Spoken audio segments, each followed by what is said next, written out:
Hello बच्चा लोग, welcome to this channel. So last video में हमने पढ़ा था लाइक बेसिक टर्मिनोलॉजीज, लाइक जैसे कि फ्लूइड क्या होता है, प्रेशर क्या होता है, प्रेशर का फॉर्मूला, प्रेशर का unit and dimension formula, right. अब इस वीडियो में we are going to discuss a pressure due to a fluid column. Fluid column की वजह से, एक फ्लूइड कॉलम है राइट, उसके वजह से प्रेशर एक सर्टेन पॉइंट पे, कुछ पॉइंट पे प्रेशर कितना होगा वो हमें अब फाइंड आउट करना सीखना है। ठीक है, सो मैंने टाइटल दे दिया है pressure due to a fluid column. ठीक है, अब यहाँ पे क्या करते हैं, एक कंटेनर ले लेते हैं। उस कंटेनर में एक फ्लूइड है, ठीक है, फ्लूइड है जिसका डेंसिटी ले लेते हैं रो। ठीक है, डेंसिटी क्या है, रो है। ठीक है, यहाँ पे लिख देता हूं मैं, डेंसिटी क्या है, रो है। ठीक है, यहाँ पे एक इमेजिनरी कॉलम हम लोग कंसीडर करें, क्या करेंगे, इमेजिनरी कॉलम। ये इमेजिनरी कॉलम है, जस्ट लाइक एक फ्लूइड है, उसके अंदर दैट कैन बी एयर और अ लिक्विड। ठीक है, उसके अंदर क्या है, एक इमेजिनरी कॉलम हमने अज्यूम किया है। अब उस इमेजिनरी कॉलम की वजह से बॉटम पे क्या प्रेशर होगा, या फिर इस ये जो इमेजिनरी कॉलम है वो कितना प्रेशर अप्लाई करेगा, वो हमें फाइंड आउट करना है। ठीक है, अब इसका मैं ले लेता हूँ, ये जो क्रॉस सेक्शनल एरिया है वो ए है। ठीक है, तो यहाँ पे लिख देते हैं एरिया जो लिया हुआ है हमने, वो क्या लिया हुआ है, ए, क्रॉस सेक्शनल एरिया। ये जो हाइट है वो हाइट हम लोग ले लेते हैं एच, क्या ले लेते हैं, एच। ठीक है, तो ये लिक्विड या फिर फ्लूइड जो है उसकी डेंसिटी रो है। यहाँ पे हमने एक इमेजिनरी कॉलम अज्यूम किया हुआ है, उस कॉलम का cross sectional area, cylindrical column है, उस कॉलम का एरिया जो है वो ए कंसीडर किया है, और हाइट जो है उस सिलेंडर की वो क्या कंसीडर की है हमने, एच। ठीक है, अब हमें पता है फोर्स, जो प्रेशर का फॉर्मूला होता है वो क्या होता है, फोर्स पर यूनिट एरिया। क्या होता है, फोर्स पर यूनिट एरिया, बराबर। अब ये जो हमारा फ्लूइड कॉलम है उसके अंदर क्या होंगे, कुछ पार्टिकल्स होंगे, एंड वो पार्टिकल्स क्या करेंगे, उनका अपना एक वेट होगा। तो वहां पे फोर्स क्या होगा हमारा, उस पार्टिकल का, मतलब वो जो ये कॉलम है उसका weight divided by area, right. कोई दिक्कत, बराबर। अब यहाँ पे मास है, मास को मैं कैसे लिख सकता हूँ, मास को मैं लिख सकता हूँ, मास को लिखा जा सकता है यहाँ पे density into volume g upon A. यहाँ पे लिख देता हूँ since mass is equal to volume into क्या होता है, डेंसिटी, बराबर। अब यहाँ से वॉल्यूम तो हमारे पास है नहीं भाई, तो वॉल्यूम कैलकुलेट कैसे किया जा सकता है, तो वॉल्यूम के लिए हम लोग कौन सा फॉर्मूला लगा सकते हैं, एरिया इंटू हाइट। वॉल्यूम क्या होता है हमारा, एरिया इंटू हाइट। तो हम यहाँ पे लिख सकते हैं रो, वॉल्यूम को क्या लिखा जा सकता है, एरिया इंटू हाइट जी अपॉन ए।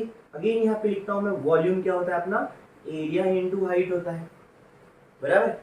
अब ये जो एरिया और ये एरिया कैंसल आउट हो जाएगा, और pressure due to this liquid column हमें क्या मिलेगा, रो जी एच। रो, यहाँ पे मैंने रो लिख दिया, यहाँ पे जी आएगा, राइट, रो जी एच। ओके, तो ये प्रेशर का फॉर्मूला हुआ अपना रो जी एच। ये क्या है, pressure due to a fluid column, pressure due to a fluid column. Definitely ये जो कॉलम था वो इमेजिनरी था, राइट, बट अब हमें क्या मिला, एक मैथमेटिकल एक्सप्रेशन मिला है। सो इसका यूज करके हम क्या कर सकते हैं, किसी भी फ्लूइड कॉलम का, फिर वो एक कंटेनर में हो, राइट, या फिर कोई गैस का हो, किसी सिलेंडर में हो, राइट, उसका क्या कर सकते हैं हम लोग, प्रेशर फाइंड आउट कर सकते हैं। अब यहाँ पे देखने वाली बात ये है, ये जो प्रेशर है अपना, उसका फॉर्मूला क्या मिला है, rho g h, right. Rho is density, h is the height, right, height of that column.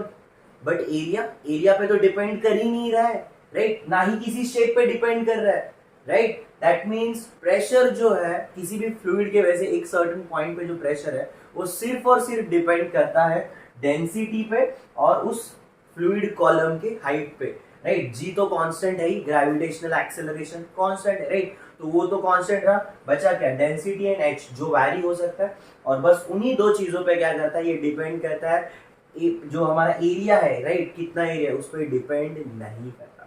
ठीक है, सो आई होप ये आपको समझ में आ गया होगा। तो इसी से रिलेटेड नेक्स्ट कंसेप्ट हम लोग करेंगे, दैट इज एटमॉस्फेरिक प्रेशर। क्या है अपना नेक्स्ट टॉपिक है, एटमॉस्फेरिक प्रेशर। ये नाम से ही समझ में आ रहा है, एटमॉस्फेरिक प्रेशर ज्यादा डिफिकल्ट तो है ही नहीं, कि भाई अपना ये जो एटमॉस्फेयर है, right, it is made up of fluid, जो हम सभी जिसको बोलते हैं एयर, राइट, ये फ्लूइड से बना हुआ है, जो जिसको हम लोग एयर बोलते हैं। ओके, अभी एयर में क्या है, उसका अपना एक वेट है, राइट, और उस वेट की वजह से एयर क्या करता है, डाउनवर्ड फोर्स अप्लाई करता है, डाउनवर्ड फोर्स एक्सर्ट करता है। अब इस फोर्स की वजह से अर्थ सरफेस पे जो प्रेशर एक्सर्ट होता है उसी को ही हम लोग क्या बोलते हैं, एटमॉस्फेरिक प्रेशर। क्या बोलते हैं, एटमॉस्फेरिक प्रेशर। क्लियर है, आई एम रिपीटिंग अगेन, ठीक है। अब ये जो हमारा एटमॉस्फेयर है, it is made up of fluid, जिसको हम लोग एयर बोलते हैं। एयर बहुत सारे कंस्टिट्यूएंट वहां पे एटम्स है, मॉलिक्यूल्स है, बहुत सारे पार्टिकल्स से बना हुआ है, डस्ट पार्टिकल्स, राइट। अब उनका अपना एक वेट है। अब उस वेट की वजह से क्या होगा, डाउनवर्ड एक फोर्स एक्सर्ट करेगा ये। अब वो जो फोर्स है उसकी वजह से प्रेशर अप्लाई होगा अपने अर्थ सरफेस पे, उसी को ही हम लोग बोलते हैं एटमॉस्फेरिक प्रेशर, ठीक है। तो यहाँ पे हम लोग सिंपल एक एकदम इजी डेफिनेशन अगर करना है तो यहाँ पे लिख सकते हैं हम लोग, प्रेशर ड्यू टू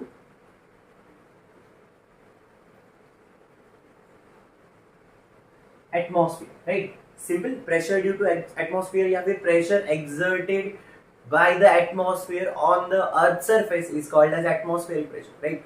कोई भी आप लिख सकते हो, इजी है। ओके, अब यहाँ पे हम लोग इस एटमॉस्फेरिक प्रेशर को समझेंगे कैसे। तो सिंपल है, अभी जैसे हमने बोला, राइट, एक ही भाई हमारा अर्थ जो एटमॉस्फेयर है उसका वेट, तो किसी भी पॉइंट पे अर्थ पे, सपोज अगर ये मेरा अर्थ है, ठीक है, और सपोज यहाँ पे एक पर्सन है, ठीक है, यहाँ पे एक पर्सन है। अब इस पर्सन के ऊपर एटमॉस्फेरिक प्रेशर क्या होगा, तो हम यहाँ पे ये बोल सकते हैं कि starting from the height of this person, just like above from this person, right, एक एयर कॉलम है, एक एयर कॉलम है, and which is extending up to what, which is extending up to the top of the atmosphere, ठीक है। मतलब इस person के just ऊपर क्या हो रहा है, हम लोग एक एयर कॉलम अज्यूम कर सकते हैं, एक एयर कॉलम इमेजिन कर सकते हैं, which is extending just right from his head to the top of the atmosphere, ठीक है। अब इस एयर कॉलम का क्या होगा, अपना एक वेट होगा, और उस वेट के वजह से क्या होगा, एक डाउनवर्ड फोर्स एक्सर्ट करेगा, और उस फोर्स के वजह से जो प्रेशर लगेगा इस पर्सन के ऊपर, उसी को ही हम लोग क्या बोलेंगे, एटमॉस्फेरिक प्रेशर। क्या बोलेंगे, एटमॉस्फेरिक प्रेशर। यहाँ पे ऊपर क्या होगा, यहाँ पे ऊपर अपना स्पेस होगा, बराबर, यहाँ पे ऊपर स्पेस, ये अपना अर्थ है, राइट। अब ये जो एयर कॉलम है जिसका हाइट सपोज हम लोग मान लेते हैं h, ठीक है, ये जो हमारा एयर कॉलम है उसके वजह से इस पर्सन के ऊपर जो भी प्रेशर एक्सर्ट होगा उसको ही हम लोग क्या बोलेंगे, एटमॉस्फेरिक प्रेशर। दैट मींस अगर मैं यहाँ पे खड़ा हूँ, right, just from my head to the, like यहाँ पे एटमॉस्फेयर के टॉप, वहां पे हम क्या करेंगे, एयर कॉलम इमेजिन करेंगे, राइट। उस एयर कॉलम में क्या होगा, डिफरेंट पार्टिकल्स होंगे, उनकी वजह से क्या होगा, मेरे लाइक वो एक डाउनवर्ड फोर्स एक्सर्ट करेंगे, जिसकी वजह से मेरे बॉडी के ऊपर एक प्रेशर एक्सर्ट होगा, उसी को ही हम लोग क्या बोलेंगे, एटमॉस्फेरिक प्रेशर, ठीक है। तो फिर सिंपल चीज है भाई, हमने अभी ये जो जाना, राइट, एटमॉस्फेरिक प्रेशर का एग्जांपल हमने देखा, तो उससे हमें क्लियरली समझ में आता है कि एटमॉस्फेरिक प्रेशर मैक्सिमम कहाँ पे होगा, कि भाई मैं सी लेवल पे हूँ, ठीक है, मैं सी लेवल पे हूँ, वहां पे क्या होगा, ये एटमॉस्फेरिक प्रेशर मैक्सिमम होगा। तो यहाँ पे लिख सकता हूँ, ये क्या होगा, मैक्सिमम कहाँ पे होता है, ये एट सी लेवल, ठीक है। अब जैसे सपोज यहाँ पे एक माउंटेन बना लेते हैं, इसको रफ कर देते हैं, ये हाइट को रफ कर देते, ठीक है। अब यहाँ से ये सपोज मेरा सी लेवल था, बट अभी यहाँ पे मैंने एक माउंटेन बना दिया, माउंटेन बहुत गंदा बन गया, अच्छा बनाते हैं भाई, ठीक है, ये एक माउंटेन बना दिया। अब इस माउंटेन के ऊपर जाके मैं ये पर्सन को खड़ा कर दिया। अब क्या हुआ बच्चा लोग, यहाँ पे क्लियरली आपको समझ में आ जाएगा कि जैसे ही इस माउंटेन में मैं चले गया, अब यहाँ से जो मेरे हेड के ऊपर एयर कॉलम होगा, इस पर्सन के हेड के ऊपर जो एयर कॉलम होगा उसका हाइट कम हो गया ना, इसका हाइट क्या हो गया, कम हो गया, राइट। और हमें पता है प्रेशर का फॉर्मूला क्या होता है, प्रेशर का फॉर्मूला होता है रो जी एच, राइट। यहाँ पे हाइट क्या थी, यहाँ पे हाइट जो थी मैक्सिमम थी, यहाँ पे हाइट क्या थी, मैक्सिमम थी। यहाँ पे हाइट की वैल्यू क्या हो गई है, यहाँ पे हाइट की वैल्यू कम हो गई है। अब एयर की डेंसिटी तो कॉमन रहने वाली है, जी की वैल्यू भी हम लोग कांस्टेंट पकड़ लेते हैं, ठीक है। बचा क्या, एच। अब एच की वैल्यू देखो, सी लेवल पे एच की वैल्यू मैक्सिमम है, दैट्स व्हाई जो हमारा एटमॉस्फेरिक प्रेशर है वो क्या होगा, मैक्सिमम होगा। जैसे जैसे हम लोग कुछ हाइट पे, कुछ एल्टीट्यूड पे चले जाएंगे, जैसे अगर मैं यहाँ पे चले गया, एक पहाड़ पे चले गया, मैं थोड़ा ऊपर चले गया, मनाली वनाली कश्मीर घूमने चले गए, तो वहां पे क्या होगा बच्चा लोग, वहां पे होगा अपना हाइट कम, एटमॉस्फेरिक प्रेशर का जो हमारा बेसिकली कॉलम होगा, एयर कॉलम अपने सर के ऊपर, राइट, वो क्या हो जाएगा, वो उसका हाइट कम हो जाएगा। हाइट कम हुआ तो डेंसिटी तो वही है, जी भी वही है, एच की वैल्यू क्या हो गई, कम हो गई, तो वहां पे क्या हो गया, अपना एटमॉस्फेरिक प्रेशर कम है। और भी फैक्टर्स है, जैसे कि डेंसिटी भी हल्के हल्के कम होती जाती है, वो भी अलग चीज है, बट फिलहाल के लिए हम लोग क्या कर रहे हैं, रो और जी को कॉमन मान रहे हैं, लाइक कांस्टेंट मान रहे हैं कि भाई यहाँ पे जो हमारा डेंसिटी होगा वो भी वहां पे, बट प्रैक्टिकली ये थोड़ा सा वैरी होगा, डेफिनेटली डेंसिटी भी एयर की कम हो जाती है जैसे जैसे हम लोग हायर एल्टीट्यूड्स पे चले जाते हैं। बट फिलहाल के लिए हम लोग क्या करें, इसको अगर हम लोग कांस्टेंट माने तो रही बात क्या, एच की, तो एच अगर कम हो रहा है तो हम देख सकते हैं एटमॉस्फेरिक प्रेशर भी क्या हो रहा है, कम हो रहा है, ठीक है। सो आई होप आपको ये एटमॉस्फेरिक प्रेशर क्लियर होगा, समझ में आ गया हो, ठीक है। सो मूविंग है, जिन्होंने नहीं लिखा फटाफट फटाफट लिख लो या फिर स्क्रीनशॉट मार लो, आगे बढ़ते हैं, रफ करते हैं ये सारी चीजें। चलो ये पार्ट रफ कर देते हैं हम लोग। अब नेक्स्ट हमारा टाइप ऑफ द प्रेशर है, that is absolute and gauge pressure, absolute and gauge pressure, ठीक है। तो यहां पे लिखना है absolute and gauge pressure, absolute and gauge pressure, ठीक है। सबसे पहले डिफाइन करते हैं, फिर बाद में इनके एक्सप्रेशन एंड एवरीथिंग वो कर लेंगे हम लोग, पहले डिफाइन कर लेते हैं। एब्सोल्यूट प्रेशर जो होता है ना, एब्सोल्यूट प्रेशर जो है ना, उसी को ही हम लोग क्या बोलते हैं पता है, उसी को ही हम लोग बोल सकते हैं नेट प्रेशर। क्या बोल सकते हैं हम लोग, नेट प्रेशर, मतलब एक समझने के लिए नेट प्रेशर, इसलिए मैं क्या बोलता हूँ, नेट प्रेशर।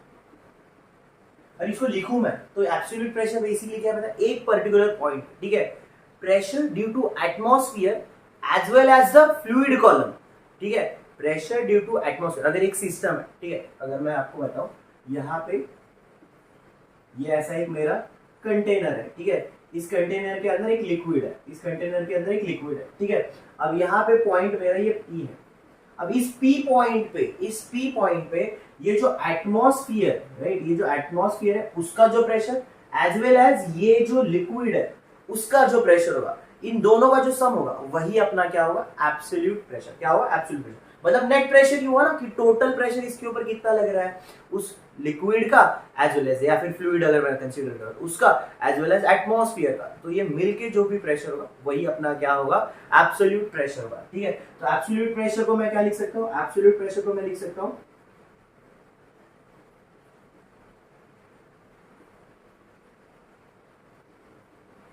एब्सोल्यूट प्रेशर को क्या लिखा जा सकता है, एब्सोल्यूट प्रेशर को लिखा जा सकता है atmospheric pressure, atmospheric pressure plus pressure due to liquid column, ठीक है, pressure due to liquid, liquid अच्छा नहीं लग रहा है, लिक्विड की जगह हम लोग क्या लिखते हैं, फ्लूइड, क्या लिखते हैं, फ्लूइड, या इसी को मैं बोल सकता हूं कि मेरे सिस्टम का प्रेशर, मतलब ये मेरा अगर सिस्टम है, राइट, उसके अंदर का जो प्रेशर है वो हो जाएगा, ठीक है। तो एब्सोल्यूट प्रेशर क्या हो जाएगा, atmospheric pressure plus pressure due to a liquid या फिर फ्लूइड कॉलम, मैं फ्लूइड अभी फिलहाल रखता हूँ, राइट, जनरलाइज रखता है फ्लूइड कॉलम। तो ये हुआ अपना एब्सोल्यूट प्रेशर, जिसको ही हम लोग नेट प्रेशर बोल रहे हैं, मतलब भाई टोटल जो भी प्रेशर होगा वही अपना क्या होगा, एब्सोल्यूट प्रेशर। अब रही बात गॉज प्रेशर की, तो गॉज प्रेशर क्या होता है, ठीक है, तो यहां पे लिखते हैं गॉज प्रेशर क्या होगा भाई, अब कुछ नहीं है, ये जो मैंने यहाँ पे लिखा हुआ है ना, वही से ही हमें क्या मिल जाएगा, गॉज प्रेशर का डेफिनेशन मिल जाएगा, कुछ नहीं है। अब जैसे कि एब्सोल्यूट प्रेशर क्या होता है, नेट प्रेशर होता है, एब्सोल्यूट प्रेशर क्या होता है, नेट प्रेशर होता है, ठीक है। अब ये एब्सोल्यूट प्रेशर में से अगर मैं एटमॉस्फेरिक प्रेशर को माइनस कर दूं, हटा दूं, तो बचेगा क्या?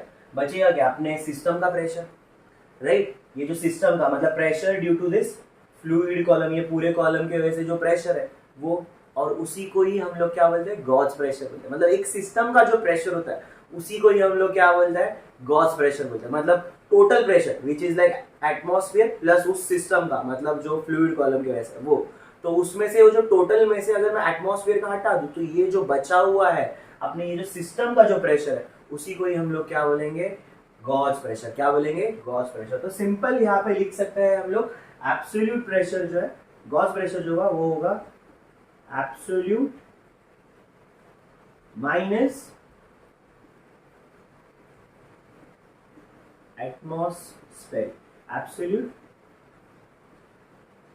प्रेशर माइनस, प्रेशर लिख देता हूं नहीं तो कुछ बच्चे बोलेंगे एब्सोल्यूट माइनस एटमॉस्फेरिक क्या है, ठीक है? तो ये होगा अपना Gauss pressure, that is absolute pressure minus atmospheric pressure, ठीक है? द डिफरेंस बिटवीन, अगर इसको डिफाइन करना है व्हाट इज गॉस प्रेशर, ठीक है, तो इसको डिफाइन करने के लिए क्या करोगे? The difference between absolute pressure and the atmospheric pressure is called as Gauss pressure, ठीक है? सिंपल है डेफिनेशन, अगेन रिपीट करता हूँ, the difference between absolute pressure and atmospheric pressure is called as Gauss pressure, ठीक है? And अगर हम लोग absolute pressure को डिफाइन करें, the net pressure applied on particle due to atmosphere and a fluid column is called as absolute pressure। तो ये दोनों का डेफिनेशन हो जाएगा, ठीक है? सो आई होप आपको ये एटमॉस्फेरिक प्रेशर एंड ये एब्सोल्यूट एंड गॉस प्रेशर समझ में आ गया होगा। इनका डेफिनेशन कभी कभार पूछा जाता है तो इतना ज्यादा डिफिकल्ट है नहीं, राइट? ये एटमॉस्फेरिक प्रेशर तो pressure due to atmosphere, right? ऐसे भी सिंपल में 1 मार्क्स के लिए आ जाए तो इतना भी लिखोगे तो भी मोर देन इनफ हो जाएगा, ओके?